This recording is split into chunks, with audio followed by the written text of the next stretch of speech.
ಕನ್ನಡ ಸಾಹಿತ್ಯ ಪ್ರಿಯರಿಗೆ ಚಿರಪರಿಚಿತರಾಗಿರುವ ಶ್ರೀಮತಿ ಎಲ್ ಗಿರಿಜಾರಾಜ್ ಕಥೆಗಾರರಾಗಿ, ಕವಿಯಾಗಿ, ನಗೆ ಲೇಖಕರಾಗಿ ಹೆಸರು ಮಾಡಿದ್ದಾರೆ.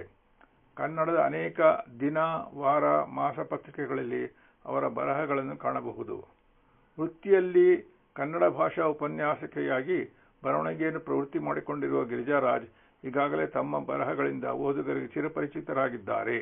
ನಾಡಿನ ಖ್ಯಾತ ಪತ್ರಿಕೆಗಳಲ್ಲಿ ಇವರ ಕಥೆಗಳು ಪ್ರಕಟವಾಗಿರುವುದು ಹೆಮ್ಮೆಯ ವಿಷಯ. ಗಿರಿಜಾರಾಜ್ ಅವರಿಗೆ ಮನಮೆಚ್ಚುವಂತೆ ಕಥೆ ಹೇಳುವ ಶಕ್ತಿ ಇದೆ. ತಮ್ಮ ವಿಶಿಷ್ಟ ಶೈಲಿಯಿಂದ ಓದುಗರನ್ನು ಆಕರ್ಷಿಸಬಲ್ಲ ಗುಣವಿದೆ. ವಿಭಿನ್ನ ಕಥಾವಸ್ತು, ಸರಳವಾದ ನಿರೂಪಣೆ, ಆಕರ್ಷಕ ಸಂಭಾಷಣೆ, ಅನಿರೀಕ್ಷಿತ ಮುಕ್ತಾಯ ಇವರ ಕಥೆಗಳಲ್ಲಿ ಕಂಡುಬರುವ ವೈಶಿಷ್ಟ್ಯಗಳು. ಗಿರಿಜಾರಾಜ್ ಅಪಾರ ಸಾಮಾಜಿಕ ಕಳಕಳಿ ಹೊಂದಿದವರು. ಮಹಿಳಾ ಸಾಹಿತ್ಯಕ್ಕೆ ಅರ್ಪಿಸಿಕೊಂಡವರು. ಅವರ ಬಹುತೇಕ ಕಥೆ ಕವನಗಳಲ್ಲಿ ಅನುಭವದ ತೀವ್ರತೆ ಮತ್ತು ನೈಜತೆ ಕಾಣುತ್ತದೆ. ಕಥೆಗಾರ್ತಿಯಾಗಿ ಗಮನಾರ್ಹ ಸಾಧನೆ ಮಾಡಿರುವ ಗಿರಿಜಾರಾಜ್ ಕಥೆಗಳು ಸ್ತ್ರೀ ಸಂವೇದನೆಗೆ ಒತ್ತು ಕೊಟ್ಟು ಸ್ತ್ರೀಯ ಮನದಾಳದ ತುಮುಲಗಳಿಗೆ ಕನ್ನಡಿ ಹಿಡಿಯುವ ಕೆಲಸ ಮಾಡುತ್ತದೆ. ಮಾತ್ರವಲ್ಲ, ಅದನ್ನು ಪರಿಣಾಮಕಾರಿಯಾಗಿ ಚಿತ್ರಿಸುತ್ತಲೂ ಹೋಗುತ್ತಾರೆ. ಗಿರಿಜಾರಾಜ್ ಅವರ ಬಹುತೇಕ ಕಥೆಗಳು ಸ್ತ್ರೀ ಕೇಂದ್ರೀಕೃತವೆನ್ನುವುದು ಗಮನಾರ್ಹ. ಹೆಣ್ಣಿನ ಮನಸ್ಸಿನ ಭಾವನೆಗಳನ್ನು ಅವರು ಬಹಳ ನವಿರಾಗಿ ತೋರಿಸಬಲ್ಲರು. ಯಾವುದೇ ಘೋಷವಾಕ್ಯಗಳಿಲ್ಲದೆ ಸರಳವಾಗಿ ವಿಷಯವನ್ನು ನಿರೂಪಿಸುವ ಶೈಲಿ ಅವರದು. ಗಿರಿಜಾರಾಜ್ ಅವರ ಕಥೆಗಳಲ್ಲಿನ ಪಾತ್ರಗಳು ಬಹುತೇಕ ನಮ್ಮ ಸುತ್ತಮುತ್ತಲೂ ಕಂಡಿರುವಂಥದ್ದು, ಕಾಣುತ್ತಿರುವಂಥದ್ದು. ಅವರ ಕಥೆಗಳಲ್ಲಿ ಓದುಗರ ಮನಸೆಳೆಯುವ ಪ್ರಮುಖ ಗುಣವೆಂದರೆ ಅವರ ನಿರೂಪಣಾ ಶೈಲಿ. ಯಾವುದೇ ಒಬ್ಬ ಲೇಖಕಿ ಅಥವಾ ಲೇಖಕನಿಗೆ ಸಣ್ಣ ಕಥೆಯ ರಚನೆ ಒಡ್ಡುವ ಸವಾಲು ಜಟಿಲವಾದುದು. ಓದಿದರೆ ಮನಸ್ಸಿಗೆ ಆಹ್ಲಾದವನ್ನುಂಟು ಮಾಡುವ, ಹೊರನೋಟಕ್ಕೆ ಅತ್ಯಂತ ಸರಳವೆನಿಸುವ ಸಣ್ಣ ಕಥೆ ಕೆಲವೇ ವಾಕ್ಯಗಳಿಂದ ಹಿಡಿದು ಹಲವಾರು ಪುಟಗಳವರೆಗೆ ಮುಂದುವರಿಯುವ ಸಾಧ್ಯತೆಯನ್ನು ಹೊಂದಿರುವ ಸಾಹಿತ್ಯ ಪ್ರಕಾರವಾಗಿ ಸಣ್ಣ ಕಥೆಯ ಈ ಹರಹು ಭಾಷೆ, ತಂತ್ರಗಾರಿಕೆ, ವಸ್ತು ಮತ್ತು ಶೈಲಿಗೆ ನೀಡುವ ಅವಕಾಶ ಅಪಾರವಾದುದು ಮತ್ತು ಗಹನವಾದುದು. ಹೀಗಾಗಿ ಗದ್ಯ ಪ್ರಕಾರದಲ್ಲಿ ಸಣ್ಣ ಕಥೆಗಳ ರಚನೆ ಮತ್ತು ಅದರ ವಾಚನ ಇವೆರಡೂ ಬರಹಗಾರರಿಗೆ ಮತ್ತು ಓದುಗರಿಗೂ ವಿಶಿಷ್ಟ ಅನುಭವ ನೀಡುತ್ತವೆ. ಗಿರಿಜಾರಾಜ್ ಅವರ ಸಣ್ಣ ಕಥೆಗಳನ್ನು ಓದುವಾಗ ಮೇಲೆ ತಿಳಿಸಿದ ಕೆಲವು ಅನಿಸಿಕೆಗಳು ಮನಸ್ಸಿನಲ್ಲಿ ಮೂಡುವುದು ಸಹಜ. ಈಗಿನ ಅಬ್ಬರದ ಬದುಕುಗಳಲ್ಲಿ ಮುಳುಗಿ ಹೋಗಿ ಬದುಕನ್ನೇ ಮರೆತು ನಿದ್ರಿಸುತ್ತಿರುವ ನಮ್ಮೆಲ್ಲರನ್ನೂ ಗಿರಿಜಾರಾಜ್ ಅವರ ಕಥೆಗಳು ಭಾವನೆಗಳ ಕಚಗುಳಿಯಿಟ್ಟು ಎಚ್ಚರಿಸುತ್ತವೆ. ಆ ಎಬ್ಬಿಸುವಿಕೆ ನಮ್ಮೆಲ್ಲರಿಗೂ ಅದೆಷ್ಟು ಅವಶ್ಯಕ ಮತ್ತು ಆಪ್ಯಾಯಮಾನವೆಂಬುದು ತಿಳಿಯುವುದು ನಾವು ಓದುಗರಾಗಿ ಅವರ ಕಥೆಗಳ ಕೊನೆ ಮುಟ್ಟಿದಾಗ. ಬದುಕಿನಲ್ಲಿ ಬರಬಹುದಾದ ನಿರೀಕ್ಷಿತ ತಿರುವುಗಳನ್ನೇ ಭಿತ್ತಿಯಾಗಿಸಿಕೊಂಡಿರುವುದು ಅವರ ಕಥೆಗಳಲ್ಲಿನ ಒಂದು ವೈಶಿಷ್ಟ್ಯತೆ. ಈ ಭಿತ್ತಿಯಲ್ಲಿ ಗಿರಿಜಾರಾಜ್ ಅವರು ಸುಮಧುರ ಭಾವನೆಗಳ ಛಾಯೆಯನ್ನು ತಮ್ಮ ಕುಂಚದಿಂದ ಲೇಪಿಸಿ ಕಥಾಚಿತ್ರವನ್ನು ರಚಿಸುತ್ತಾರೆ. ಆ ಚಿತ್ರದ ಪೂರ್ಣ ಸ್ವಾಧನೆಯಿಂದ ಓದುಗರಲ್ಲಿ ಹೊಸ ಆಶಾಭಾವಗಳು ಸ್ಫುರಿಸುತ್ತವೆ. ರಭಸದಿಂದ ಬದಲಾಗುತ್ತಿರುವ ನಮ್ಮ ಇಂದಿನ ಸಾಮಾಜಿಕ ಜೀವನದಲ್ಲಿ ಮಾನವೀಯತೆಯೇ ಮರೆಯಾಗುತ್ತಿದೆಯಲ್ಲ ಎಂದು ಕೈಚೆಲ್ಲಿ ಕೂತು ನಿರಾಶರಾಗಬಹುದಾದ ಓದುಗರಲ್ಲಿ ಥಟ್ಟನೆ ಆಶಾಭಾವ ಮೂಡಿಸುವ ಶಕ್ತಿ ಅವರ ಕಥೆಗಳಿಗಿವೆ. ಗಿರಿಜಾರಾಜ್ ಅವರು ಸಹೃದಯಿ, ಗಂಭೀರ ವ್ಯಕ್ತಿತ್ವವುಳ್ಳವರು, ಪ್ರಾಮಾಣಿಕ ಹಾಗೂ ನಿಷ್ಕಲ್ಮಶ ಮನಸ್ಸಿನವರು. ತಮ್ಮ ಸುತ್ತಮುತ್ತಲಿನವರ ಕಷ್ಟ ದುಃಖಗಳಿಗೆ ಬಹುಬೇಗ ಇವರ ಮನ ಕರಗುವುದು. ಇವರ ಪ್ರತಿಯೊಂದು ಬರಹಗಳಲ್ಲಿ ಸಹಜವಾಗಿ ಅರಳಿಕೊಳ್ಳುವ ಪಾತ್ರಗಳು ನಮ್ಮ ಇಂದಿನ ಸಮಾಜದಲ್ಲಿ ಹಾಸುಹೊಕ್ಕಾಗಿ ಅವರ ಒಳ್ಳೆಯ ವ್ಯಕ್ತಿತ್ವದ ಪ್ರತಿಬಿಂಬವನ್ನು ಅವರ ಬರಹಗಳಲ್ಲಿ ಕಾಣಬಹುದು. ಅವರ ಬಹುತೇಕ ಬರಹಗಳು ನಾಡಿನ ಅನೇಕ ಜನಪ್ರಿಯ ಪತ್ರಿಕೆಗಳಲ್ಲಿ ಪ್ರಕಟವಾಗಿ ಸಹೃದಯದಿಂದ ಪ್ರಶಂಸೆಗೆ ಒಳಗಾಗಿದೆ. ಇವರ ಬರಹಗಳು ಅನೇಕ ಸಮಸ್ಯೆಗಳಲ್ಲಿ ತೊಳಲಾಡುತ್ತಿರುವ ನಮ್ಮ ಸಮಾಜಕ್ಕೆ ಚಿಕಿತ್ಸಕ ದೃಷ್ಟಿಯಿಂದ ಕೆಲಸ ಮಾಡಿ ಸ್ವಸ್ಥ ಸಮಾಜ ನಿರ್ಮಾಣದಲ್ಲಿ ಪ್ರಮುಖ ಪಾತ್ರ ವಹಿಸಲಿ ಎಂದು ಹಾರೈಸೋಣ. ಕನ್ನಡ ಸಾಹಿತ್ಯ ಪ್ರಿಯರಿಗೆ ಚಿರಪರಿಚಿತರಾಗಿರುವ ಶ್ರೀಮತಿ ಎಲ್ ಗಿರಿಜಾರಾಜ್ ಕಥೆಗಾರರಾಗಿ, ಕವಿಯಾಗಿ, ನಗೆ ಲೇಖಕರಾಗಿ ಹೆಸರು ಮಾಡಿದ್ದಾರೆ. ಕಥೆಗಾರ್ತಿಯಾಗಿ ಗಮನಾರ್ಹ ಸಾಧನೆ ಮಾಡಿರುವ ಗಿರಿಜಾರಾಜ್ ಕಥೆಗಳು ಸ್ತ್ರೀ ಸಂವೇದನೆಗೆ ಒತ್ತು ಕೊಟ್ಟು ಸ್ತ್ರೀಯ ಮನದಾಳದ ತುಮುಲಗಳಿಗೆ ಕನ್ನಡಿ ಹಿಡಿಯುವ ಕೆಲಸ ಮಾಡುತ್ತದೆ. ಮಾತ್ರವಲ್ಲ, ಅದನ್ನು ಪರಿಣಾಮಕಾರಿಯಾಗಿ ಚಿತ್ರಿಸಲು ಹೋಗುತ್ತಾರೆ. ಅವರ ಕಥೆಗಳಲ್ಲಿನ ಪಾತ್ರಗಳು ಬಹುತೇಕ ನಮ್ಮ ಸುತ್ತಮುತ್ತಲೂ ಕಂಡಿರುವಂತಹವರು, ಕಾಣುತ್ತಿರುವಂತಹವರು. ಗಿರಿಜಾರಾಜ್ ಅವರ ಕಥೆಗಳಲ್ಲಿ ಓದುಗರ ಮನಸೆಳೆಯುವ ಪ್ರಮುಖ ಗುಣವೆಂದರೆ ಅವರ ನಿರೂಪಣಾ ಶೈಲಿ. ಅವರ ಸಾರಿಕಾ ಕಥೆಯ ನಾಯಕಿ ಸಾರಿಕಾ ಒಬ್ಬ ಆದರ್ಶ ಅಧ್ಯಾಪಕಿ. ತನ್ನ ವಿದ್ಯಾರ್ಥಿಗಳೆಂದರೆ ಅಪಾರ ಅಭಿಮಾನ, ಪ್ರೀತಿ. ಆದರೆ ತನ್ನ ನೆಚ್ಚಿನ ವಿದ್ಯಾರ್ಥಿಗಳಾದ ಮಧು, ವೀರು ಮತ್ತು ಸುಧಾಂಶು ಈ 3 ಜನ ಕುಚೇಷ್ಟೆಯಿಂದ ಮಾಡಿದ ಕ್ಷಮಾರ್ಹವಲ್ಲದ ಒಂದು ತಪ್ಪು ಸಾರಿಕಾಳ ಉದಾತ್ತ ವ್ಯಕ್ತಿತ್ವದಿಂದ ಸುಧಾಂಶುವಿನ ಭವಿಷ್ಯವನ್ನೇ ಬದಲಾಯಿಸುತ್ತದೆ. ಸಾರಿಕಾ ಮತ್ತು ಆಕೆಯ ಸಹೋದ್ಯೋಗಿ ನೇಮಿಚಂದ್ರರ ನಿಷ್ಕಲ್ಮಶ ಒಡನಾಟವನ್ನು ಕೆಟ್ಟ ಅರ್ಥ ಬರುವಂತೆ ಗೆಳೆಯರ ಪ್ರಚೋದನೆಯಿಂದ ಕಪ್ಪು ಹಲಗೆಯ ಮೇಲೆ ಚಿತ್ರಿಸಿದ್ದ ಸುಧಾಂಶುವಿನಲ್ಲಿ ಅಡಗಿದ್ದ ಚಿತ್ರಕಲಾ ನೈಪುಣ್ಯವನ್ನು ಗುರುತಿಸಿ ಅವನನ್ನು ತಿದ್ದಿದ ಕಥಾವಸ್ತು ಸಾರಿಕಾ ಕಥೆಯದ್ದು. ಕಥೆಗೆ ಸೂಕ್ತವಾದ ಫ್ಲಾಶ್ ಬ್ಯಾಕ್ ತಂತ್ರವನ್ನು ಸಮರ್ಥವಾಗಿ ಬಳಸಿಕೊಂಡು ಕಥೆಯುದ್ದಕ್ಕೂ ಕುತೂಹಲವನ್ನು ಕಾಯ್ದಿರಿಸಿಕೊಂಡಿರುವುದು ಗಿರಿಜಾರಾಜ್ ಅವರ ಕಥೆ ಹೇಳುವ ಪರಿಯ ವಿಶಿಷ್ಟತೆ. ಸುಧಾಂಶುವಿನ ಸುಪ್ತ ಪ್ರತಿಭೆಗೆ ಸಾಣೆ ಹಿಡಿಯುವ ಕೆಲಸದೊಂದಿಗೆ ಅಪ್ರತ್ಯಕ್ಷವಾಗಿ ಮಧು ಮತ್ತು ವೀರು ಅವರನ್ನು ತಿದ್ದಿದ ಹೆಮ್ಮೆ ಸಾರಿಕಾ ಮೇಡಂದು. ಸ್ವತಃ ಅಧ್ಯಾಪಕಿಯೇ ಆಗಿರುವ ಗಿರಿಜಾರಾಜ್ ಅವರು ವಿದ್ಯಾರ್ಥಿಗಳ ಮನಸ್ಸನ್ನು ಅರ್ಥ ಮಾಡಿಕೊಂಡು ಅವರಲ್ಲಿನ ಪ್ರತಿಭಾ ಶೋಧನೆಯಲ್ಲಿ ನಿಷ್ಣಾತರಾಗಿರುವುದರಿಂದ ಇಂತಹ ಒಂದು ಕಥಾವಸ್ತು ಅವರ ಕಲ್ಪನೆಯ ಮೂಸೆಯಲ್ಲಿ ಅರಳಿ ರೂಪುಗೊಂಡಿರಬಹುದು. ಕಥೆಯಲ್ಲಿ ಬರುವ ಸಾರಿಕಾ, ವಿರೋಚನಾ ಶರ್ಮಾ, ನೇಮಿಚಂದ್ರ, ಸುಧಾಂಶು ಮುಂತಾದ ಪಾತ್ರಗಳ ಹೆಸರುಗಳು ಆಕರ್ಷಿತವಾಗಿರುವುದು ಕಥೆಯ ಮತ್ತೊಂದು ವಿಶೇಷ.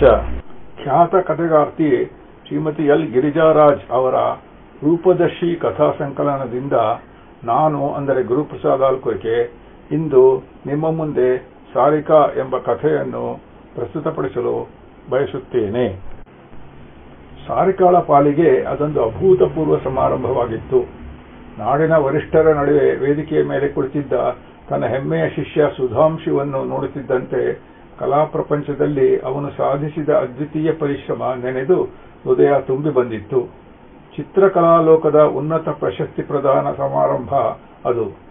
ರಾಷ್ಟ್ರೀಯ ಮಟ್ಟದಲ್ಲಿ ಚಿತ್ರಕಲೆಯಲ್ಲಿ ತಮ್ಮ ಅಪ್ರತಿಮ ಸಿದ್ಧಿಯಿಂದ ಪ್ರಸಿದ್ಧರಾಗಿದ್ದ ಹಿರಿಯ ಕಲಾವಿದ ವಿರೋಚನ ಶರ್ಮರಿಂದ ತಾನು ಪ್ರಶಸ್ತಿಯನ್ನು ಸ್ವೀಕರಿಸುವುದು ಸುಧಾಂಶುವಿಗೆ ಹಿರಿಮೆಯ ಸಂಗತಿಯಾಗಿತ್ತು.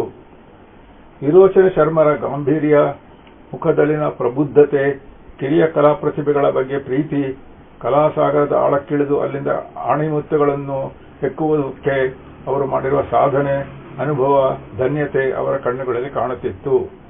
ಸಾಮಾನ್ಯರಲ್ಲಿಲ್ಲದ ಒಂದು ಅಸಾಧಾರಣ ತೇಜ ಅಲ್ಲಿ ಮನೆ ಮಾಡಿತ್ತು. ಎಣ್ಣೆ ಹಾಕಿ ನೀವಿ ಮೇಲಕ್ಕೆ ಎತ್ತಿ ಬಾಚಿದ್ದ, ಅಲ್ಲಲ್ಲಿ ಬಿಳಿ ಮಿಶ್ರಿತ ಗುಂಗುರು ಕೂದಲು ಒಪ್ಪವಾಗಿ ಮೆಟ್ಟಲಾಗಿ ಹಿಂದಕ್ಕೆ ಕೂಡಿಸಿದ್ದು ಆ ಹಿರಿಯ ಮುಖಕ್ಕೆ ಒಪ್ಪುವಂತಿತ್ತು.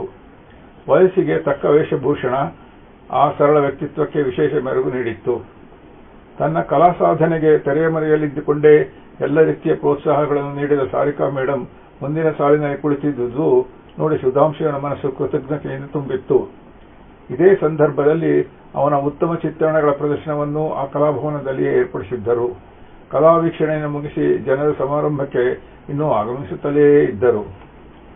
ಕಾರ್ಯಕ್ರಮದ ಉದ್ಘಾಟನೆ ಜ್ಯೋತಿ ಬೆಳಗುವುದರೊಂದಿಗೆ ಪ್ರಾರಂಭವಾಗಿ ಪ್ರಶಸ್ತಿ ಪ್ರದಾನ ಸಮಯ ಬಂದಾಗ ಸುಧಾಂಶು ತಾನೇ ವೇದಿಕೆಯಿಂದ ಕೆಳಗಿಳಿದು ಬಂದು ಸಾರಿಕಾ ಬೇಡವೆನ್ನುತ್ತಿದ್ದರೂ ಬಿಡದೆ ವೇದಿಕೆ ಕರೆದೊಯ್ದ.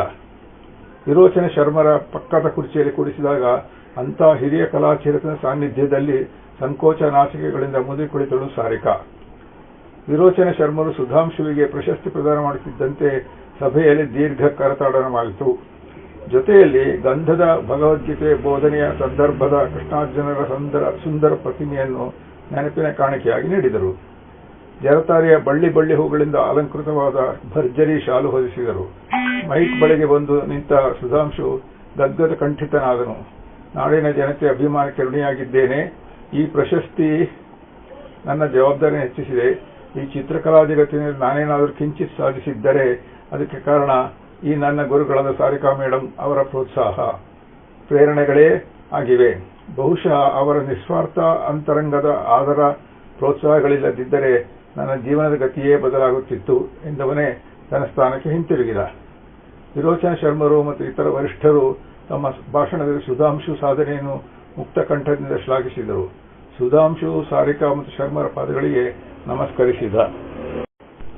ವಂದನಾರ್ಪಣೆ ಮುಗಿದ ನಂತರ ಜನ ನಿಧಾನವಾಗಿ ಚದುರಲಾರಂಭಿಸಿದಾಗ ಸುಧಾಂಶು ಮತ್ತು ಸಾರಿಕಾ ಇಬ್ಬರು ಒಂದೆಡೆ ಮಾತನಾಡುತ್ತಾ ನಿಂತಿದ್ದಾಗ ಅವರ ಬಳಿಗೆ ಇಬ್ಬರು ವ್ಯಕ್ತಿಗಳು ಬಂದರು.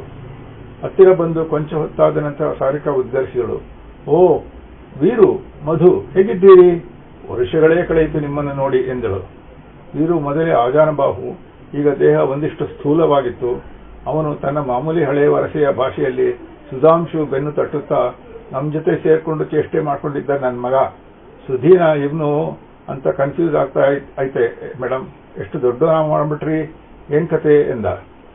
ಸಾರಿಕಾ, ನನ್ನದೇನಿದೆ, ವೀರು ಅವನ ಪ್ರತಿಭೆ ಅವನ ಪರಿಶ್ರಮ ದೊಡ್ಡದು, ನಾವೆಲ್ಲ ನಿಮಿತ್ತ ಅಷ್ಟೇ. ಆಯ್ತು, ನೀವಿಬ್ರು ಏನ್ ಮಾಡ್ಕೊಂಡಿದ್ದೀರಿ ಈಗ ಎಂದಳು.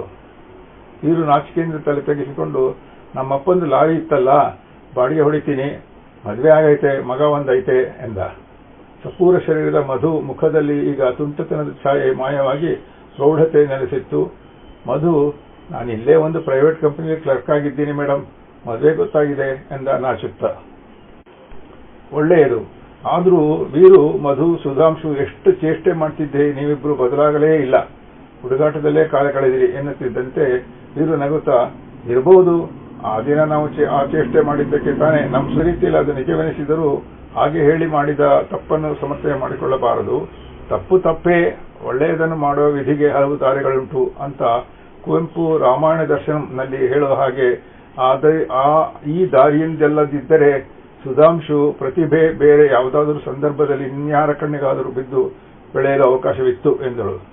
ಸರಿ ಬಿಡಿ ಮೇಡಮ್, ನಿಮಗೆ ಉತ್ತರ ಹೇಳಕ್ಕಾಗಕ್ಕಿಲ್ಲ, ಹಂಗೆ ಆಗ್ಲಿ, ಏನೋ ಒಂದು ಒಳ್ಳೇದಾಯ್ತಲ್ಲ, ನಾವು ಬರ್ತೀವಿ ಸುಧಿ ಎಂದ ವೀರು. ಮಧುವಿನೊಂದಿಗೆ ಹೊರಟು ಹೋದ. ಇವನ ನಾಲಿಗೆಯನ್ನು ಹುಣಸೆ ಹಣ್ಣಿನ ತೊಳೆದು ಸ್ವಚ್ಛ ಮಾಡಿದರೆ ಶುದ್ಧವಾಗಿ ಮಾತನಾಡುತ್ತೇನೇನೋ ಎನಿಸಿತು. ನಗು ಕೂಡ ಬಂತು. ಮನೆಗೆ ಬಂದ ನಂತರ ಎಷ್ಟೋ ಹೊತ್ತಿನವರೆಗೂ ವೀರು ಮಾತುಗಳನ್ನು ಮೆಲುಕು ಹಾಕುತ್ತಿದ್ದಳು ಸಾರಿಕಾ. ಅವನು ಒಡ್ಡನೆ ಇರಬಹುದು, ನಯ ನಾಜುಕು ಗೊತ್ತಿಲ್ಲದವನು, ಆದರೆ ಅವನ ಮಾತಿನಲ್ಲಿ ಸತ್ಯವಿದೆ. ಅವನು ಹೇಳಿದಂತೆ ಸುಧಾಂಶು ಉಜ್ವಲ ಭವಿಷ್ಯದ ಬೀಜ. ಅಂದು ಈ ಮೂವರೂ ಸೇರಿ ನಡೆಸಿದ ಕುಚೇಷ್ಟೆಯ ಪ್ರಸಂಗದಲ್ಲಿ ಅಡಗಿದ್ದು ಮೊಳಕೆ ಹೊಡೆಯಿತೆಯೇ? ಕುಚೇಷ್ಟೆ ಮಾಡುವುದರಿಂದ ಒಳ್ಳೆಯದಾಗುತ್ತದೆ ಎಂಬ ಅಭಿಪ್ರಾಯ ಬರಬಾರದು ಎಂದು ತಪ್ಪೇ ಎಂದು ತಿದ್ದಿದ್ದಳು ಸಾರಿಕಾ. ಅವಳ ಮನಃಪಟಲದ ಪರದೆಯ ಮೇಲೆ ಗತಕಾಲದ ನೆನಪುಗಳ ಸರಮಾಲೆ ಬಿಚ್ಚಿಕೊಂಡವು. ನಿವೇದಿತಾ ಕಾಲೇಜಿನ ಕಾಲೇಜ್ ಡೇ ಸಮಾರಂಭ, ಆಡಳಿತ ಮಂಡಳಿಯ ಅಧ್ಯಕ್ಷರ ಅತಿಥಿಗಳ ಉದ್ಘಾಟನೆ ಭಾಷಣವೆಲ್ಲ ಸಾಂಗವಾಗಿ ಮುಗಿಯಿತು. ಸಾಂಸ್ಕೃತಿಕ ಕಾರ್ಯಕ್ರಮಗಳು ಪ್ರಾರಂಭವಾಗುವುದನ್ನೇ ಕಾತುರದಿಂದ ನಿರೀಕ್ಷಿಸುತ್ತಿದ್ದರು ವಿದ್ಯಾರ್ಥಿಗಳು. ತೆರೆ ಸರಿಯಿತು. ಗೋಪಿ, ಸತೀಶ್, ಹೇಮಂತ್, ಡೇವಿಡ್, ಸಾದಿಕ್, ಆನಂದಿ, ದೀಪಿಕಾ, ಮಂಜುಳಾ, ನೀಲಮ್ಮ, ಭಾಗ್ಯ ಇವರೆಲ್ಲ ಮುಂದಿನ ಕುರ್ಚಿಗಳನ್ನು ಆಕ್ರಮಿಸಿಕೊಂಡಿದ್ದರು.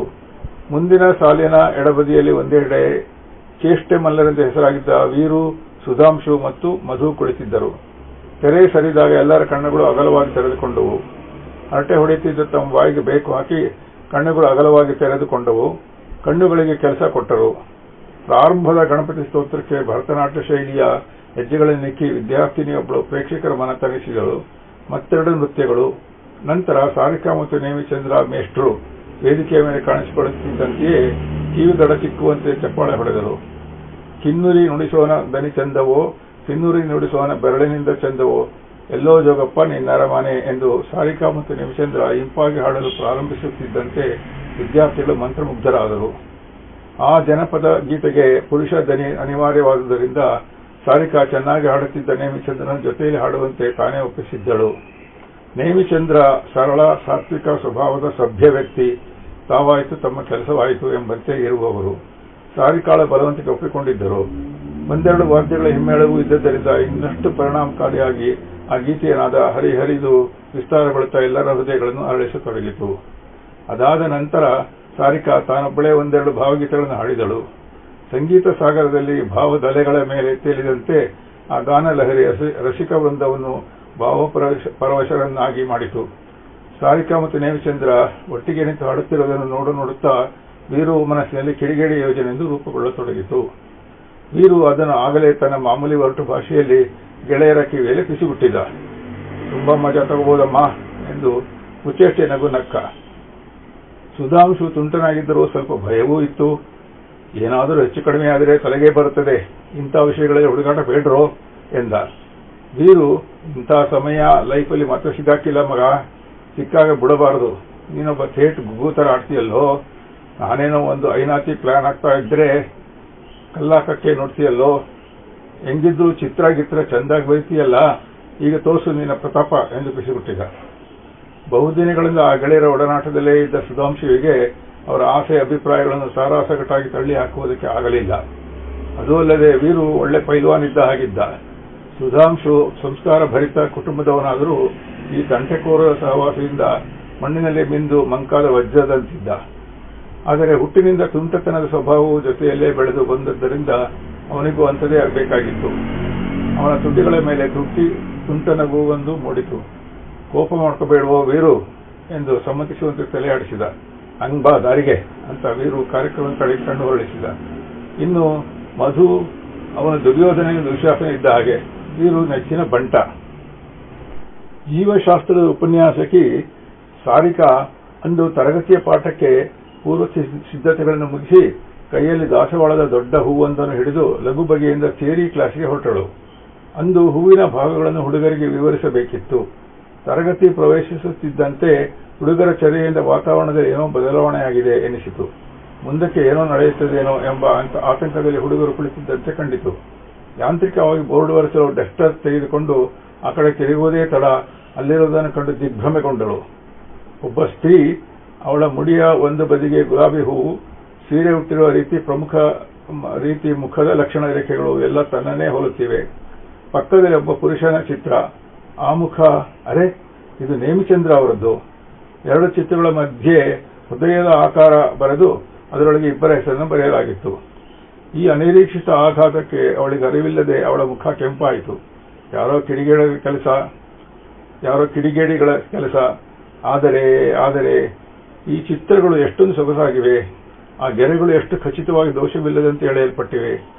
ಅವನ ಅಥವಾ ಅವಳ ತುಂಟಾಟಕ್ಕೆ ಕೋಪ ಬಂದರೂ ಪ್ರತಿಭೆಯನ್ನು ಮೆಚ್ಚಲಾಗದಿರಲಿಲ್ಲ.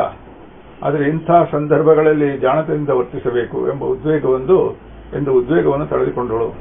ಇರಲಿ, ಕಳ್ಳ ಒಂದು ದಿನ ಸಿಕ್ಕಿಬಿಡುತ್ತಾನೆ. ಇಂಥ ವಿಷಯಗಳಲ್ಲಿ ಹುಡುಗರು ಬಾಯಿ ಬಿಡುವುದಿಲ್ಲವೆಂದು ಸಾರಿಕಾ ಬಲ್ಲಳು. ಕೇಡಿ ಹುಡುಗರಿಗೆ ಇತರರು ಹೆದರುತ್ತಿದ್ದರು. ಅವಳು ಏನೂ ಆಗದವಳಂತೆ ಎಂದಿನ ಪ್ರಶಾಂತ ನಗೆ ಬೀರುತ್ತಾ ಡಸ್ಟರಿಂದ ಬೋರ್ಡನ್ನು ಸ್ವಚ್ಛ ಮಾಡಿದಳು. ವಿದ್ಯಾರ್ಥಿಗಳು ಅವಕ್ಕಾದರು. ಇಂಥ ಕಿಡಿಗೇಡಿ ಪ್ರಸಂಗಗಳಲ್ಲಿ ಭಾಗಿಯಾಗದೆ ಪಾಠ ಪ್ರವಚನಗಳಲ್ಲಿ ಅಷ್ಟೊಂದು ಶ್ರದ್ಧೆಯೂ ಇರದೆ ನಾಮಕಾವಸ್ಥೆಗೆ ಕಾಲೇಜಿಗೆ ಬರುವ ಕೆಲ ವಿದ್ಯಾರ್ಥಿಗಳ ಗುಂಪಿತ್ತು.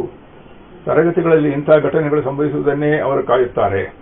ಎಲ್ಲರಿಗಿಂತ ಹೆಚ್ಚಾಗಿ ಕೂಗಿ ಚಪ್ಪಾಳೆ ತಟ್ಟಿ ಹೋ ಎಂದು ಹುಯಿಲೆಬ್ಬಿಸಿ ತಮಾಷೆ ನೋಡುವ ಭಾರೀ ನಿರೀಕ್ಷೆಯಲ್ಲಿದ್ದ ಆ ಗುಂಪಿನ ವಿದ್ಯಾರ್ಥಿಗಳಿಗೆ ನಿರಾಸೆಯಾಯಿತು.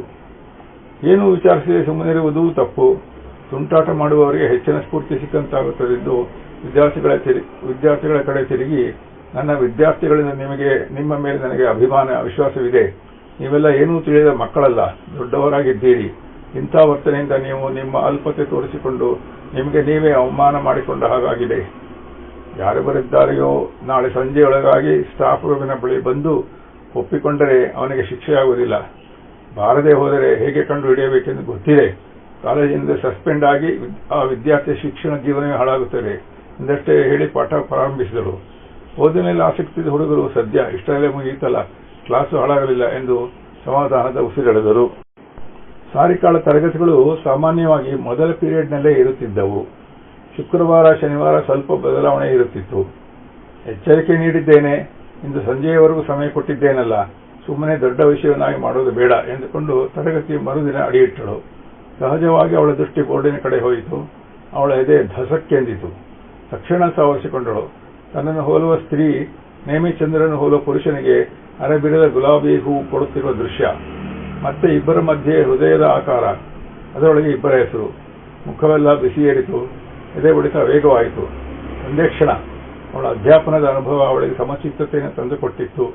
ನಾನು ಈಗ ತಲೆ ಕೆಡಿಸಿಕೊಂಡರೆ ಎಲ್ಲ ಕೆಡುತ್ತದೆ. ತಾನು ವಿವಾಹಿತೆ, ತನ್ನನ್ನು ಚೆನ್ನಾಗಿ ಅರ್ಥ ಮಾಡಿಕೊಂಡಿರುವ ಗಂಡನಿದ್ದಾನೆ, 2 ಮುದ್ದಾದ ಮಕ್ಕಳಿವೆ. ಇಂಥ ಸಂಗತಿಗಳಿಗೆ ನಾನೇಕೆ ತಲೆ ಕೆಡಿಸಿಕೊಳ್ಳಬೇಕು, ಈಗ ಜಾಣ್ಮೆಯಿಂದ ವರ್ತಿಸಬೇಕು ಎಂದು ತನ್ನ ಗಲಿಬಿಲಿಗೊಂಡ ಮನಸ್ಸನ್ನು ತಹಬಂದಿಗೆ ತಂದುಕೊಂಡಳು. ಮತ್ತೆ ಅದೇ ನಗೆ ಯಾಂತ್ರಿಕವಾಗಿ ಡಸ್ಟರ್ನಿಂದ ಚಿತ್ರವನ್ನು ಅಳಿಸಿದಳು. ಆದರೆ ಅದು ಸ್ವಲ್ಪ ಮಾನಸಿಕ ನೆಮ್ಮದಿ ಕದರಿದ್ದು ನಿಜ. ನೇಮಿಚಂದ್ರ ಮಾಸ್ತರು ಮೃದು ಸ್ವಭಾವದವರು. ಇದು ಅವರ ಕಿವಿಗೆ ಬಿದ್ದರೆ ನೊಂದುಕೊಳ್ಳುತ್ತಾರೆ. ಶುಕ್ರವಾರದ ಒಳಗೆ ಈ ಕೃತ್ಯಕ್ಕೆ ಕಾರಣವಾದವನನ್ನು ಕಂಡುಹಿಡಿಯಲೇಬೇಕು. ಅವರ ಪೀರಿಯಡ್ ಆ ದಿನ ಮೊದಲೇ ಇದೆ ಎಂದು ಆತಂಕಗೊಂಡಳು. ಸಂಜೆ ಸ್ಟಾಫ್ ರೂಮಿನಲ್ಲಿ ಕಾದು ನೋಡುತ್ತೇನೆ ಎಂದುಕೊಂಡು ಪಾಠ ಮಾಡುವ ಮನಸ್ಸಿಲ್ಲದೆ ನೋಟ್ಸ್ ಬರೆಸಿದಳು. ಕ್ಲಾಸು ಮುಗಿಸಿ ಹೊರಬೀಳುತ್ತಿದ್ದಂತೆ ಮೆಲ್ಲಗೆ ಆ ವಿಷಯ ಬೇಡವೆಂದರೂ ಮನಸ್ಸನ್ನು ಕಾಡಿಸತೊಡಗಿತು. ಕಾಲೇಜಿನ ಗೋಡೆಗಳ ಮೇಲೆ ಹೆಸರು ಬರುವುದಕ್ಕೆ ಮುನ್ನ ಇದಕ್ಕೆ ಇತಿಶ್ರೀ ಹಾಡಬೇಕು ಎಂದುಕೊಂಡಳು. ಆದರೆ ಒಂದಂತೂ ನಿಶ್ಚಿತವಾಯಿತು, ಆ ಚಿತ್ರಗಳು ನಿಜವಾಗಿ ಸುಂದರವಾಗಿ ಬರೆಯಲ್ಪಟ್ಟಿದ್ದವು.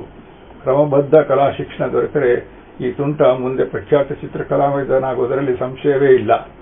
ಆದರೆ ಇಂಥ ಪ್ರತಿಭೆಯನ್ನು ಇಂಥ ಕಿಡಿಗೇಡಿತನಕ್ಕೆ ಉಪಯೋಗಿಸುತ್ತಿರುವುದು ನೆನೆದು ವ್ಯಥೆಯಾಯಿತು. ಚಿತ್ರದಲ್ಲಿ ಶರೀರದ ಅಂಗಗಳು ಪ್ರಮಾಣಬದ್ಧವಾಗಿದ್ದವು. ಜೀವಶಾಸ್ತ್ರದ ರೆಕಾರ್ಡುಗಳನ್ನು ಯಾರು ತುಂಬಾ ಚೆನ್ನಾಗಿ ಬರೆಯುತ್ತಾರೆ ಎಂದು ಯೋಚಿಸಿದಳು. ಕರೆಕ್ಷನ್ಗೆ ಕೊಟ್ಟಿದ್ದ ಹುಡುಗರ ಬಯಾಲಜಿ ರೆಕಾರ್ಡುಗಳು ತಿರುಗಾಕಿದಳು. 7-8 ಜನರು ಚೆನ್ನಾಗಿ ಬರೆದಿದ್ದರು. ಸಮಸ್ಯೆ ಬಗೆಹರಿಯಲಿಲ್ಲ. ಯೋಚಿಸುತ್ತಿದ್ದಾಗ ಹೆಚ್ಚಾಗಿ ಚೇಷ್ಟೆ ಮಾಡುತ್ತಿದ್ದ ವೀರು, ಸುಧಾಂಶು ಮತ್ತು ಮಧು ನೆನಪಿಗೆ ಬಂದರು. ಈ ಮೂವರ ಕೆಲಸ ಇರಬಹುದೇ? ಸಂಜೆ 5 ಗಂಟೆಯಾದರೆ ಯಾರು ಸುಳಿವಿಲ್ಲದೆ ಹೋದಾಗ ಎಷ್ಟು ಭಂಡ ಧೈರ್ಯ ಈ ಹುಡುಗನಿಗೆ ಎಂದುಕೊಂಡು ಮನೆಗೆ ಹೊರಡೋ ಸಿದ್ಧತೆ ನಡೆಸುತ್ತಿದ್ದಂತೆ ಪವನ್ ಎಂಬ ವಿದ್ಯಾರ್ಥಿ ಅಂಜುತ್ತಾ ಅಳುಕುತ್ತಾ ಒಳಗೆ ಕಾಲಿಟ್ಟ. ಸಾರಿಕಾ, ಬಾ ಕೊನೆಗೂ ಬಂದೇ ಇಲ್ಲ. ಗುಡ್. ಇಲ್ಲದಿದ್ದರೆ ಇಡೀ ಕ್ಲಾಸ್ ಮೇಲೆ ಪ್ರಿನ್ಸಿಪಾಲ್ ಎದುರು ಕೊಡೋಣ ಎಂದಿದ್ದೆ. ನೀನು ಅದನ್ನು ತಪ್ಪಿಸಿದೆ ಎಂದಳು. ಅದಕ್ಕೆ ಅವನು, ಮಿಸ್ ಸತ್ಯವಾಗಲೂ ನಾನಲ್ಲ, ಆದರೆ ಯಾರು ಅಂತ ಗೊತ್ತಾಗಿದೆ, ಅದಕ್ಕೆ ಹೇಳುವುದಕ್ಕೆ ಅಂತ ಬಂದಿದ್ದೀನಿ ಮಿಸ್ ಎಂದ. ಸಾರಿಕಾ ಅವನ ಬೆನ್ನು ತಟ್ಟುತ್ತಾ, ಸರಿ ಹೇಳು ಎಂದಳು. ಪವನ್, ಮಿಸ್ ಒಬ್ಬನಲ್ಲ 3 ಜನ ಸೇರಿದ್ದಾರೆ. ವೀರು, ಸುಧಾಂಶು ಮತ್ತು ಮಧು. ನಾನು ನಿನ್ನೆ ಕೊನೆಯ ತರಗತಿಯ ನಂತರ ಅಲ್ಲೇ ಕೆಮಿಸ್ಟ್ರಿ ರೆಕಾರ್ಡ್ ಮಾಡುತ್ತಿದ್ದೆ. ಮನೆಗೆ ಅರ್ಧ ದಾರಿಯವರೆಗೂ ಹೊರಟು ಹೋಗಿದ್ದೆ. ನೆನಪಾಗಿ ಓಡಿ ಬಂದೆ. ತರಗತಿಯ ಕೊಠಡಿ ಬಳಿ ಬಂದರೆ ಬಾಗಿಲು ಹಾಕಿತ್ತು. ಚಿಲಕ ಹಾಕಿರಲಿಲ್ಲ. ಮೆಲ್ಲಗೆ ತಳ್ಳಿದೆ. ಒಳಗೆ ಸುಧಾಂಶು ಬೋರ್ಡ್ ಮೇಲೆ ಈ ದಿನ ನೋಡಿದಿರಲ್ಲ ಆ ಚಿತ್ರ ಬರೆಯುತ್ತಿದ್ದ. ವೀರು ಪಕ್ಕದಲ್ಲಿ ನಿಂತಿದ್ದ. ಮಧು ಕುಳಿತು ಮೆಲ್ಲಗಿನ ದನಿಯಲ್ಲಿ ಹಾಡೊಂದನ್ನು ಗುನುಗುತ್ತಿದ್ದ.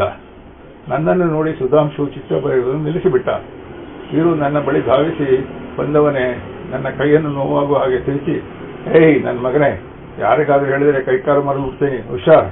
ಕ್ಲಾಸ್ ಮುಗಿದ ಮ್ಯಾಗೆ ತೆಪ್ಪಗೆ ಮನೆಗೆ ಹೋಗೋದು ಬಿಟ್ಟು ಇಲ್ಲಿಗೆ ಯಾಕಲ್ಲ ಬಂದೆ ಎಂದ. ನಾನು ಕೈಯನ್ನು ಬಿಡಿಸಿಕೊಂಡು ನನ್ನ ಪುಸ್ತಕ ತೆಗೆದುಕೊಂಡು, ಯಾರಿಗೂ ಹೇಳಲ್ಲ, ಏನಾದರೂ ಮಾಡ್ಕೊಳ್ಳಿ ನನಗೇನು ಅಂತ ಬಂದುಬಿಟ್ಟೆ. ಮನಸ್ಸು ತಡೆಯಲಿಲ್ಲ, ಎಲ್ಲ ಹೇಳಿಬಿಟ್ಟೆ. ನಾನು ನಿಮ್ಮ ಹತ್ರ ಎಲ್ಲ ಹೇಳಿದೆ ಅಂತ ಯಾರಿಗೂ ಹೇಳಬೇಡಿ ಮಿಸ್, ಪ್ಲೀಸ್ ಎಂದ. ಸಾರಿಕಾ ಪವನ್ ಬೆನ್ನು ತಟ್ಟಿ, ಅವರಿಂದ ಯಾವುದೇ ತೊಂದರೆ ಆಗದೆ ಹಾಗೆ ಬರದಂತೆ ನೋಡಿಕೊಳ್ಳುವುದು ಯಾವುದೇ ನಂದು, ಯಾರಿಗೂ ಹೇಳಲ್ಲ, ಗುಡ್ ಬೈ, ನೀನು ಹೋಗು ಎಂದು ಕಳಿಸಿದಳು. ಮರುದಿನ ಮೊದಲ ಕ್ಲಾಸ್ಗೆ ಹೋದಾಗ ಬೋರ್ಡ್ ಮೇಲೆ ಚಿತ್ರವಿರಲಿಲ್ಲ. ವೀರು, ಮಧು ಇಬ್ಬರೂ ಬಂದಿರಲಿಲ್ಲ. ಸುಧಾಂಶು ತಲೆ ತಗ್ಗಿಸಿಕೊಳ್ಳುತ್ತಿದ್ದ. ಸಾರಿಕಾ ಏನೂ ತೋರಬಿಡದೆ ಪಾಠ ಮುಗಿಸಿ ಹೊರಬಂದಳು. ಬೋರ್ಡಿನ ಮೇಲೆ ಈ ದಿನ ಚಿತ್ರವಿಲ್ಲದದ್ದು ಸಮಾಧಾನವಾಯಿತಾದರೂ ಇಲ್ಲಿಗೆ ಇದು ಮುಗಿಯುತ್ತದೆ ಎಂಬ ಖಾತ್ರಿ ಇರಲಿಲ್ಲ. ಜೊತೆಗೆ ಕಳ್ಳರನ್ನು ಬಯಲಿಗಳು ಶಿಕ್ಷಿಸಲೇಬೇಕು ಎಂದು ಸಾರಿಕಾ ತೀರ್ಮಾನಿಸಿದ್ದಳು. ಆ ದಿನ ಸಂಜೆ ಎಲ್ಲರೂ ಹೊರಟು ಹೋದರೂ ಕಳ್ಳರನ್ನು ಹಿಡಿಯಲು ಕಾಯುತ್ತಿದ್ದಳು. ಲ್ಯಾಬ್ ಅಟೆಂಡರ್ ರಂಗಪ್ಪನನ್ನು ಸ್ವಲ್ಪ ತಡೆದು ಹೋಗೆಂದು ಇರಿಸಿಕೊಂಡಳು. ಸುಮಾರು 5:45 ಸಮಯದಲ್ಲಿ ಸದ್ದು ಮಾಡದೆ ಮೆಲ್ಲಗೆ ಆ ಕೊಠಡಿಯ ಮುಂದೆ ನಿಂತಳು. ಒಳಗಿನಿಂದ ಸಣ್ಣ ದನಿಯಲ್ಲಿ ಮಾತು ಕೇಳಿಸುತ್ತಿದ್ದು. ಲೋ ವೀರು, ಸಾಕು ಕಣೋ, ನಿಲ್ಲಿಸಿಬಿಡೋಣ. ಅವನಿಗೆ ಗೊತ್ತಾಗಿಬಿಟ್ಟಿದೆ. ಅದು ಅಲ್ಲದೆ ಸಾರಿಕಾ ಮಿಸ್ ಗಂಡನ್ನು ನೋಡಿದೀಯಾ? ಒಳ್ಳೆ ಟಾರ್ಜನ್ ತರ ಇದ್ದಾರೆ. ನಮ್ಮನ್ನು ಎತ್ತಿ ಗರಗರ ತೆಗಿಸಿ ಬಿಸಾಡಿದರೆ ಮುಗಿಯಿತು ಕತೆ. ನಾವೇನು ಬಳೆ ತಟ್ಕೊಂಡಿದ್ದೀವಾ? ನಾನು ಅವರಪ್ಪನಂಥ ಪೈಲ್ವಾನ್ ಕಂಡ್ಲಾ ಎನ್ನುತ್ತಿದ್ದಂತೆ ಸಾರಿಕಾ ಮೇಲೆಗೆ ಬಾಗಿಲು ದೂಡಿದಳು. ಮೂವರ ಕಣ್ಣುಗಳು ಬಾಗಿಲ ಕಡೆ ತಿರುಗಿತು. ಯಾವುದಕ್ಕೂ ಇರಲಿ ಎಂದ ರಂಗಪ್ಪನನ್ನು ಜೊತೆಯಲ್ಲಿ ಕರೆತಂದಿದ್ದಳು. ನೀವ ಮಿಸ್ ಎಂದವರು ಓಡಲು ಯತ್ನಿಸಿದರು. ರಂಗಪ್ಪ ಹಿಡಿಯಲು ಪ್ರಯತ್ನಿಸಿದರು. ವೀರು, ಮಧು ಹೇಗೋ ಕೊಸರಿಕೊಂಡು ಓಡಿದರು. ಸುಧಾಂಶು ಸಾರಿಕಾಳ ಕೈಗೆ ಸಿಕ್ಕಿ ಹಾಕಿಕೊಂಡ. ಅವನ ಕೈಯನ್ನು ಬಿಗಿಯಾಗಿ ಹಿಡಿದು ಬೋರ್ಡಿನ ಬಳಿಗೆ ಎಳೆತಂದಳು. ಅವನ ತುಂಟು ಕಣ್ಣುಗಳಲ್ಲಿ ಈಗ ಗಾಬರಿಯೇ ಪ್ರಧಾನವಾಗಿ ಕಾಣುತ್ತಿತ್ತು. ಮಿಸ್, ತಪ್ಪಾಯಿತು ಎಂದು ತೊದಲಿದ. ಕಳ್ಳರು ಸಿಕ್ಕ ಖುಷಿಯಲ್ಲಿ ಮನಸ್ಸು ನೀರಾಳವಾಯಿತು. ಬೋರ್ಡಿನ ಮೇಲೆ ಬರೆದ ಚಿತ್ರ ನೋಡುತ್ತಿದ್ದಂತೆ ಅವಳ ಕೋಪವೆಲ್ಲ ಕರಗಿ ಹೋಯಿತು. ನೇಮಿಚಂದ್ರು ಅವಳ ಹೆಗಲ ಮೇಲೆ ಕೈ ಹಾಕಿ ನಡೆಯುತ್ತಿದ್ದಂತೆ ಬರೆಯಲು ಹೊರಟಿದ್ದನೆಂದು ತೋರುತ್ತದೆ. ಮುಖಭಾವಗಳನ್ನು ಎಷ್ಟು ಚೆನ್ನಾಗಿ ಬಿಡಿಸಿದ್ದ. ರಂಗಪ್ಪ ಕೋಪದಿಂದ ಸಿಕ್ಕ ಒಬ್ಬ ಕಳ್ಳನ ಮೇಲೆ ಎಲ್ಲ ಕೋಪ ತೀರಿಸಿಕೊಳ್ಳಲೆಂಬಂತೆ ಹೊಡೆಯಲು ಬಂದ. ಸಾರಿಕಾ ತಡೆದು, ಬೇಡ ರಂಗಪ್ಪ, ಹೊಡಿಬೇಡ, ತಪ್ಪು ಮಾಡಿದ್ದಾನೆ ನಿಜ, ತಿದ್ದಿಕೊಳ್ಳಲು ಅವಕಾಶ ಕೊಡೋಣ ಎಂದಳು. ಆಮೇಲೆ ಮತ್ತೆ ಅವಳೇ, ಸುಧಾಂಶು, ನೀನು ನಡೆದುಕೊಳ್ಳುತ್ತಿರುವ ರೀತಿ ಸರಿಯೇ? ಇಷ್ಟೊಂದು ಪ್ರತಿಭೆಯನ್ನು ಈ ರೀತಿ ವ್ಯರ್ಥ ಮಾಡುತ್ತಿರುವೆಯಲ್ಲೋ ದಡ್ಡ. ನಿನ್ನಲ್ಲಿ ಇಂಥ ಕಲಾ ಸಾಮರ್ಥ್ಯ ಇದೆ ಎಂಬುದನ್ನು ತಿಳಿದುಕೊಳ್ಳದೆ ಇವರ ಜೊತೆ ಸೇರಿ ತೀರ ಸಾಮಾನ್ಯನಂತೆ ನಡೆದುಕೊಳ್ಳುತ್ತಿರುವೆಯಲ್ಲೋ ಎಂದಳು. ಅವಳ ದನಿಯಿಲ್ಲದ ಮಮತೆಯನ್ನು ಗುರುತಿಸಿ ಸುಧಾಂಶು ಕರಗಿ ಹೋದ. ಮಿಸ್, ನನ್ನನ್ನು ಕ್ಷಮಿಸಿ, ತಪ್ಪು ಮಾಡಿಬಿಟ್ಟೆ ಎಂದು ಗದ್ಗದ ದನಿಯಲ್ಲಿ ಹೇಳಿದ. ಸಾರಿಕಾ, ಎಲ್ಲಿ ಕಲಿತೆ ಸುಧಾಂಶು ಇಷ್ಟು ಚೆನ್ನಾಗಿ ಗೆರೆ ಎಳೆಯುವುದನ್ನು? ಈ ತುಂಟಾಟ ಕುಚಷ್ಟಗಳನ್ನೆಲ್ಲ ಬಿಟ್ಟು ನಿನಗಿರುವ ಈ ಪ್ರತಿಭೆಯನ್ನು ಬೆಳೆಸಿಕೊಳ್ಳಬಾರದೆ? ನಿನ್ನಲ್ಲಿ ಕಲಾ ಸಂಸ್ಕಾರ ಇರುವಂತಿದೆ, ನೀನು ಚಿತ್ರಕಲಾ ಶಾಲೆಗೆ ಸೇರಬಾರದೆ ಎಂದಳು. ಸುಧಾಂಶು, ಇಲ್ಲ ಮೇಡಮ್, ಮನೆಯಲ್ಲಿ ಕಷ್ಟ ಇದೆ, ಅದಕ್ಕೆಲ್ಲ ಹಣ ಕೊಡುವುದಿಲ್ಲ ಎಂದ. ಸಾರಿಕಾ, ಅದರ ಬಗ್ಗೆ ಯೋಚಿಸಬೇಡ, ನಾನು ಕೊಡುತ್ತೇನೆ. ನೀನು ಮೊದಲು ಸೇರಿಕೋ. ಕಾಲೇಜು ಬಿಡಬೇಕಾಗಿಲ್ಲ. ಸಂಜೆ ಹೊತ್ತು ಕಲಾಭ್ಯಾಸಕ್ಕೆ ಹೋಗು. ಖಂಡಿತ ನೀನು ಈ ಕ್ಷೇತ್ರದಲ್ಲಿ ದೊಡ್ಡ ಸಾಧನೆ ಮಾಡುತ್ತೀಯೇ ಎಂದಳು. ಅವನು ತುಂಬು ಕೃತಜ್ಞತೆ ಸಾರಿಕಾ ಕಡೆ ನೋಡಿದ. ಅವನ ಕಣ್ಣಿಂದ ಒಂದೆರಡು ಬಾಷ್ಪ ಬಿಂದುಗಳು ಉದುರಿದವು. ನಿಮ್ಮ ನಂಬಿಕೆಗೆ ನಾನು ದ್ರೋಹ ಮಾಡುವುದಿಲ್ಲ. ಈ ರೀತಿ ನಡೆದುಕೊಂಡು ನಿಮ್ಮನ್ನು ನೋಯಿಸಿದ ಕ್ಷಮಿಸಿ ಎಂದ. ಸಾರಿಕಾ ಮಾತನಾಡಿದ ಪ್ರೀತಿಯಿಂದ ಅವನ ತಲೆ ಸವರಿದಳು. ರಂಗಪ್ಪ ಎಲ್ಲವನ್ನೂ ಮಂತ್ರಮುಗ್ಧನಾಗಿ ನೋಡುತ್ತಿದ್ದ. ಮರುದಿನವೇ ವೀರು, ಮಧು ಮತ್ತು ಸುಧಾಂಶು ಪೋಷಕರನ್ನು ಪ್ರಾಂಶುಪಾಲರ ಬಳಿಗೆ ಕರೆಸಿ ಎಚ್ಚರಿಸಲಾಯಿತು. ಮುಂದಕ್ಕೆ ವೀರು, ಮಧು ಸ್ವಲ್ಪ ಸುಧಾರಿಸಿದವರಾದರೂ ತುಂಟತನ ಬಿಡಲಿಲ್ಲ. ಸಾರಿಕಾ ಸುಧಾಂಶುವಿನಲ್ಲಿ ಸುಪ್ತವಾಗಿ ಅಡಗಿದ್ದ ಕಲಾ ಸಂಸ್ಕಾರವನ್ನು ಹೊರಕ್ಕೆಳೆದಳು. ಅದು ಪೂರ್ಣ ವಿಕಾಸವಾಗಲು ನೆರವಾದಳು. ಕಲೆಗಾಗಿ ಜೀವ ಮುಡಿಪಾಗಿಟ್ಟ ಅಪೂರ್ವ ಚಿತ್ರಕಾರರ ಜೀವನ ಚರಿತ್ರೆಗಳನ್ನು ಲೈಬ್ರರಿಯಲ್ಲಿ ಹುಡುಕಿಸಿ ತಂದುಕೊಟ್ಟಳು. ಸುಧಾಂಶು ತುಂಟತನವನ್ನು ಒತ್ತಟ್ಟಿಗಿರಿಸಿ ಅವುಗಳನ್ನು ಶ್ರದ್ಧೆಯಿಂದ ಅರ್ಥ ಮಾಡಿಕೊಳ್ಳಲು ಪ್ರಯತ್ನಿಸಿದ. ಒಮ್ಮೆ ಸಾರಿಕಾಳೊಂದಿಗೆ ಮಾತನಾಡುತ್ತಾ ತನ್ನ ತಾತನವರು ಒಳ್ಳೆಯ ಚಿತ್ರಕಲಾವಿದರಾಗಿದ್ದರೆಂದು ಹೇಳಿದ್ದನು. ಹಳೆಯ ತಲೆಮಾರಿನ ಚಿತ್ರಕಲೆಯಿಂದ ಕಲಿಯುವುದೇನಾದರೂ ಇದೆಯೇ ಎಂದು ಶ್ರದ್ಧೆಯಿಂದ ಅಧ್ಯಯನ ಮಾಡಿದ. ಈ ವಿಷಯದಲ್ಲಿ ಚಿತ್ರಕಲಾ ಪರಿಷತ್ತಿನ ಸಹಾಯವನ್ನು ಪಡೆದುಕೊಂಡ. ಅವನ ಎಲ್ಲ ಪ್ರಯತ್ನಗಳ ಹಿಂದೆ ಸ್ಫೂರ್ತಿ ಶಕ್ತಿಯಾಗಿ ಸಾರಿಕಾ ಇದ್ದೇ ಇದ್ದಳು. ಚಿತ್ರಕಲಾ ಸಂಸ್ಥೆಗಳು ಆಗಾಗ ಏರ್ಪಡಿಸುತ್ತಿದ್ದ ಎಲ್ಲ ಸ್ಪರ್ಧೆಗಳಲ್ಲಿ ಭಾಗವಹಿಸಿ ಬಹುಮಾನಗಳನ್ನು ಗೆದ್ದಾಗ ಎಲ್ಲರಿಗಿಂತ ಹೆಚ್ಚು ಖುಷಿ ಪಡುತ್ತಿದ್ದಳು ಸಾರಿಕಾ. ಕೋಡೆ ಗಡಿಯಾರ ಢಣ್ ಢಣ್ ಢಣ್ ಎಂದು 5 ಗಂಟೆ ಬಾರಿಸಿದಾಗ ಹಳೆಯ ನೆನಪುಗಳ ಪ್ರಪಂಚದ ವಾಸ್ತವಲೋಕಕ್ಕೆ ಬಂದಳು. ಓ, ಆಗಲೇ 5 ಗಂಟೆ ಆಯಿತು. ಗಂಡ ಮಕ್ಕಳು ಬರುವ ಸಮಯ. ಏನಾದರೂ ತಿಂಡಿ ಮಾಡಬೇಕು ಎಂದುಕೊಳ್ಳುತ್ತಾ ಎಲ್ಲೋ ಜೋಗಪ್ಪ ನಿನ್ನರಮಾನೆ ಹಾಡನ್ನು ಗುರುಗುತ್ತಾ ಅಡಿಗೆ ಮನೆ ಕಡೆಗೆ ನಡೆದಳು.